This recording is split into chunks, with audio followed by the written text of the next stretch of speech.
Nearly 250 boats, more than 600 sailors and almost every possible watercraft you can think of. This is Asia's largest multi-class regatta, which takes place in the Gulf of Thailand each year and is known as the Top of the Gulf Regatta. Celebrating its 10th year, Top of the Gulf started with the aim to promote sailing in the Gulf of Thailand and encourage boats of differing types to compete. 10 years on, and the regatta has grown to become the largest of its kind in the region. The size and diversity of the regatta today is testament to the founders and their vision. One of those founders, Bill Gasson, has played a leading role in many of the country's regattas. A veteran of Thailand's marine industry, he's worked tirelessly over the years to put Thailand on the global sailing map. The regatta was started 10 years ago as a result of my and others wanting to put a regatta together that represented all of the classes of boats that were racing in the Gulf of Thailand. We had started already in 1987 the King's Cup, and then we got a little bit closer with starting Koh Samui about 12 years ago. So we looked around and decided that a multi-class regatta representing all of the types of boat that were sailing in the Satahip Pattaya area would be ideal. There was only one place to do it, Ocean Marina, so that at least for the keel boats that we were trying to attract and the plateaus and various other larger boats, the Ocean Marina was the only and obvious choice because of the facilities.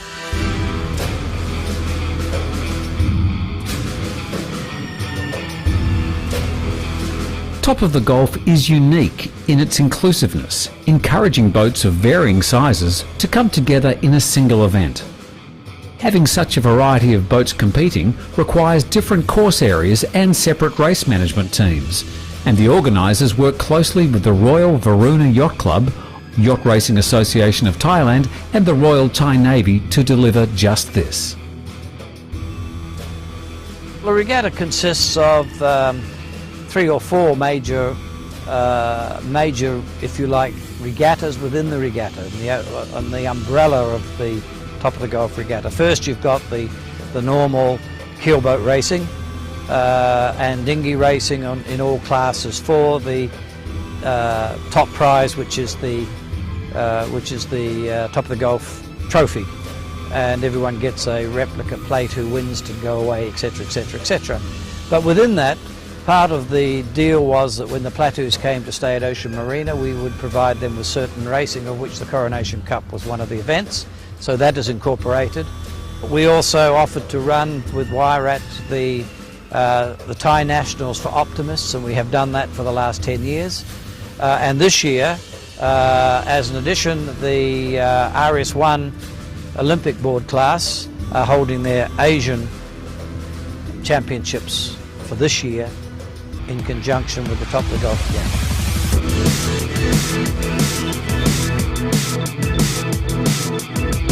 It's this multi-class format and desire to work with many stakeholders that has made the Top of the Gulf the success it is today. And for Thai youth sailors, it's become a platform for them to develop their talent. Racing under IRC this year were 23 boats split over 4 classes. Running the keel boat and multi-hull course was the well-respected PRO Dennis Thompson. Flown in from Australia together with his able team, they delivered a mix of courses over the 4 days in some challenging conditions. So challenging were the conditions this year that Day 3 saw the abandonment of races for most keelboat classes due to the lack of wind, meaning on Day 4, the final day, they had to deliver a packed day of racing to complete the series.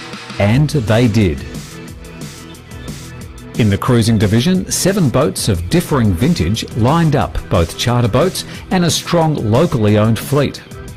The all-Thai crew on Amanda, led by Swedish owner-skipper Lennart Falgren, was a pre-race favourite with their local knowledge and experience of the race area, expected to provide an advantage.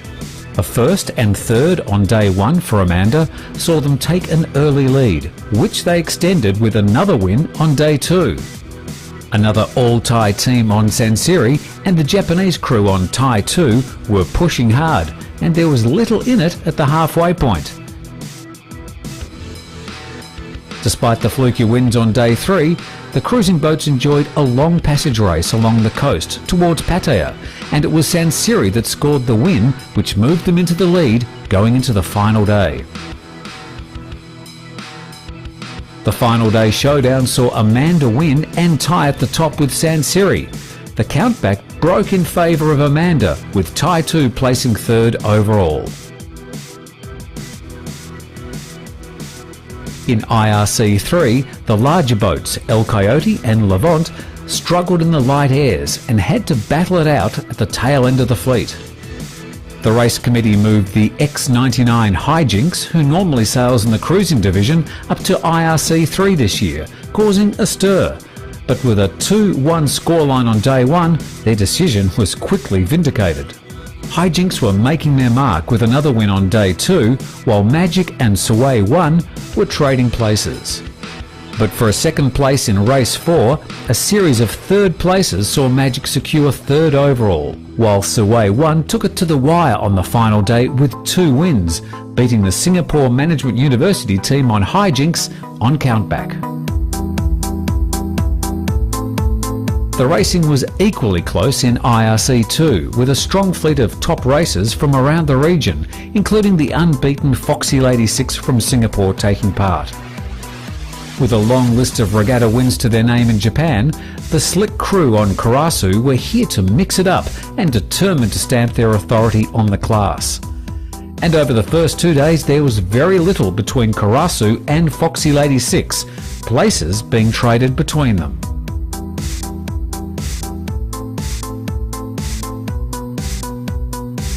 Having a close battle mid-fleet were Blue Note, Fujin and Windseeker, and it was Windseeker who sailed best over the 4 days to come out at the top of the group and place third overall.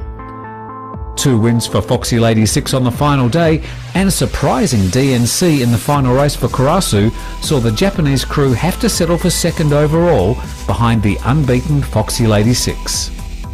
And we had some really good, competitive boats in our division this year, including Karasu, the Japanese entry.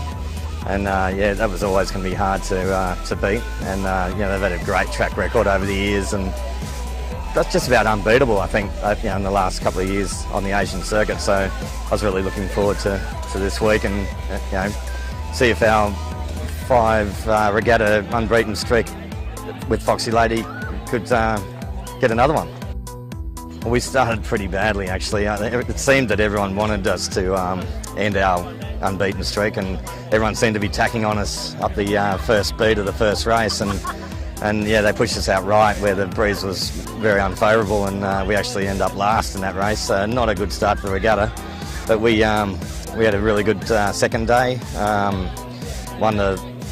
Actually, we looked like we were winning the long race, but the Japanese guys, credit to them, they beat us by 20 seconds in a 2.5-hour race. And our backs were against the wall, thinking how can we beat these guys? But today a different story. We went out there all guns blazing and started really well. The game plan was to start underneath them and squeeze them off at the start and basically stick with them for the first half a mile, and it sort of paid off. We got the edge on them today and beat them in every race to just win the regatta. In the Ocean Multi-Hulls class, they enjoyed a close battle over the 4 days, with the top 3 boats trading places throughout. Performing best in stronger winds and over longer courses, Sonic came into her own on day 3. The day when most classes didn't manage to complete any races, the Multi-Hulls were sent off on a coastal course south to Pattaya, and Sonic showed her colours, taking the win, their second in the series, tying them at the top with Cedar Swan going into the final day. 2 races on the final day saw everything change. Mojo won both, and with that the top 3 were all tied on 9 points. Never before in the regatta's 10-year history has any top 3 been tied at the end of the series. countback broke in Mojo's favour and their stunning final day performance secured them the class title.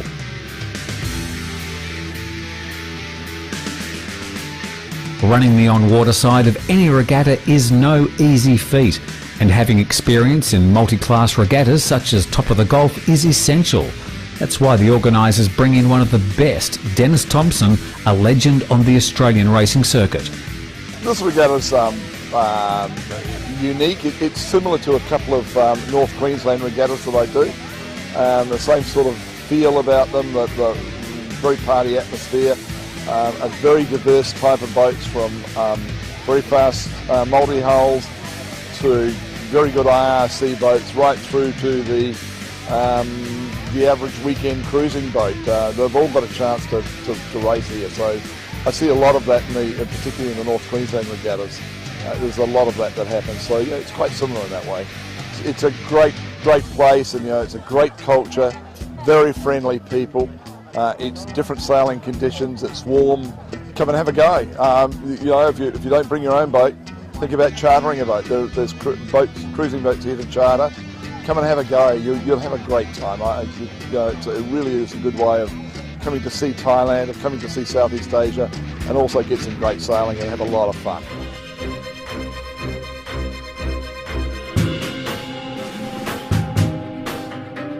Regatta organisers are active in supporting grassroots sailing in Thailand, and incorporated into the Top of the Gulf is the Thailand National Optimist Championships. Bringing together the top youth sailors in Thailand and offering a platform for developing sailing talent, the National Championships welcomed almost 130 youngsters from Thailand and around Asia this year, and the competition was fierce. Aged from 7 to 16, the youngsters battled it out over 3 days for the 39-year-old trophy. It was a tough 3 days with fickle winds and testing conditions. The light winds meant 5 races were completed, and going into the final day, the top places were still up for grabs. After taking an early lead in the series, Malaysian youngster Muhammad Fauzi bin Kamin Shah slipped up on the final day to finish 3rd overall, just 1 point behind national team sailor Suton Yampanid.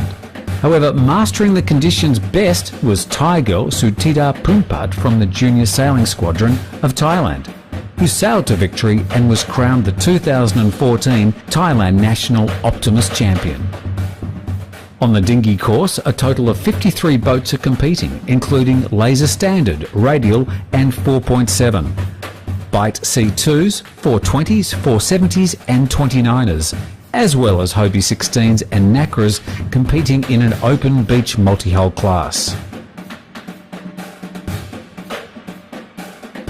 A number of current Olympic sailors are joined by many more Olympic hopefuls, and in the laser class, the competition was tough. Top of the Gulf, I think it's a really good competition. Previous year, I think there's like strong wind, light wind, wave, current, and a lot of sailors compete here. The competition is like I have to sail with a Thai boy sailor who went to Olympic in 2012. His name is Kirati Bolong. But he's in laser standard, so it'd be like handicap. This regatta, every year there is foreigner come here for competition. In laser class, they are from Hong Kong, Malaysia, or Singapore, but mostly it's Hong Kong and Malaysia. Thai Olympian Kirati Burlong led the laser fleet from start to finish, adding another Top of the Gulf regatta win. Up-and-coming sailing star Kamonwan Chanyim, gunning to represent Thailand at the next Olympics and with a 2nd place in the laser radial division, here she showed she had the skills to go a long way. I like laser because it's a single-hand boat. I like to sail alone. It's like I think by myself. If I do mistakes, so I blame myself. There is laser radial in Olympic in 2016. I want to be first Thai woman to go to the Olympic. In the double-hand dinghies, it was the Thai pairings of Totsapon Mahawichyen and Sarawut Petsiri and Navid Tamsutorn and Natbat Marasiri who topped the 420 and 470 standings, whilst Nopagao Punpat and Nichipa Waiwai placed first in the 29er fleet.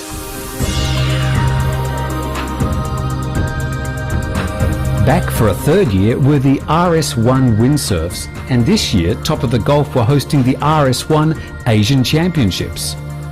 21 windsurfers from Thailand, Malaysia, Singapore, Hong Kong, Japan, Indonesia, Myanmar and Sri Lanka were competing for the honours.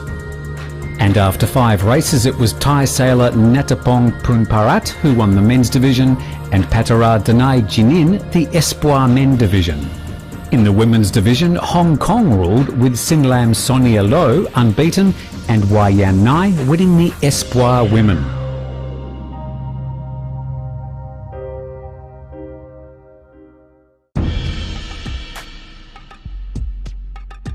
Back on the keelboat course in IRC Racing 1, it was the TP52 Oi that got off to the best start with 2 wins on day 1, while the 42-footers Island Fling and Wanmarang traded places. Oi continued with another win on day 2, leading from start to finish, while a second for Island Fling saw them grab a 1-point lead in the overall standings from Wanmarang. Following the lack of wind on day 3 and subsequent cancellation of racing, day 4 was make or break. The winds were up and 3 races were scheduled. Undefeated heading into the final day, the title looked safe for Oi, and following a win in the first race, the Australians had one hand on the trophy. However, Kevin Whitcraft's Thailand-based crew sailed brilliantly to deliver 2 wins for Wanmarang in the final 2 races of the day. But it was not enough to displace Oi, who took the series title, but it was enough to tie with Island Fling and secure second place overall on countback in what turned out to be a thrilling final day of racing. Ocean Marina has been the home of the Top of the Gulf Regatta since the beginning. Providing a safe haven for boats each night, one of the regatta's strengths is the marina base. Ocean Marina has been involved with sailing as well as other boating activities for the last 20 years. In the past 10 years, some of the sailors got together and we thought that it would be nice for us to push this to another level. So we started racing different class of boat using handicap system. And the first year there were very few boats coming out to race. Soon as the word got around, people knows about us, both local and international sailors. So people started to come. But we always keep the format of the event and the racing on a casual and enjoyable and entertaining manners. Ocean Marina business is in property development, and of course, there's a big facility in the water that we need to fill. We've been able to do that very well. 2 years ago, we expanded 25%. That's about 100 slips for boats. In addition to that, we also cater for hospitality services. We have hotel rooms and variety of food service facility on site. Having undergone a series of expansions in recent years and with further expansion planned, the marina is now the largest in Southeast Asia, accommodating up to 378 boats in the water, up to 50 metres in length, a large hard stand and dry dock area, as well as the fantastic shoreside support services, accommodation on site, and all the facilities provided by the Ocean Marina Yacht Club. Indeed, it's the Yacht Club where prize givings are held each evening. Outdoor on the lawn becomes a gathering of novice and professional sailors, young and old. It's where the 600 plus sailors come together in a friendly, informal atmosphere unlike any other regatta in Thailand, something much appreciated by the participants. I particularly like the fact that it's out of a marina, so you don't have to moor your boat offshore. We go to the King's Cup, we go to Samui Regatta, and it's dangerous leaving your boat at anchor offshore. Here, people can come ashore, just step off their boat, come up to the bar, relax, take it easy. Camaraderie as you look around here is pretty good as well. I think it's a good venue. I think the races are generally run quite well. Generally it's a well-run regatta. It's really convenient having a marina where the boat can lie alongside. and yeah, very good. Parties are good and good atmosphere.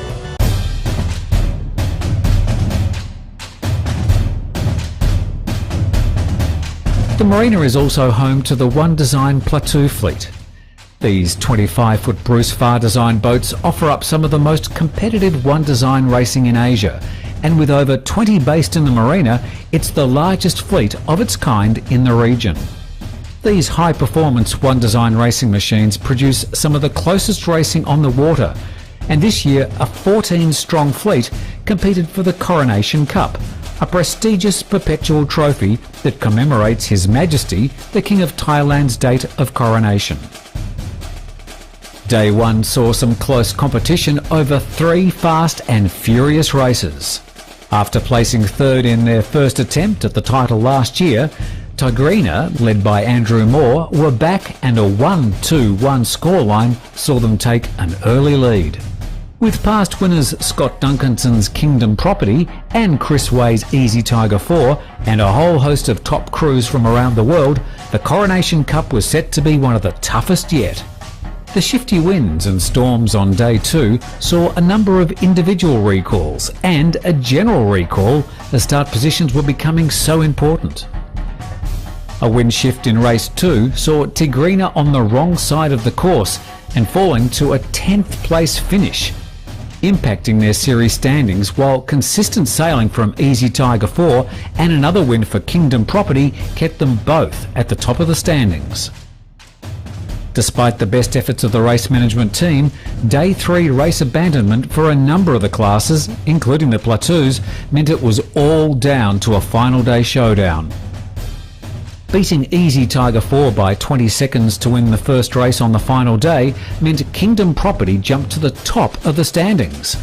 Needing to keep Easy Tiger 4 behind them in the final race, Kingdom Property finished the day with a 4th, 3 places ahead of Easy Tiger 4, and enough for Scott Duncanson to win the Coronation Cup for the 3rd time in its history.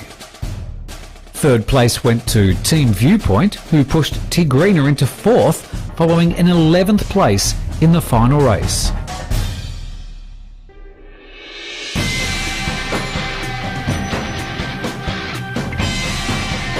The 10th top of the Gulf Regatta came to an end marina side with a lavish gala dinner hosted by the Ocean Marina Yacht Club.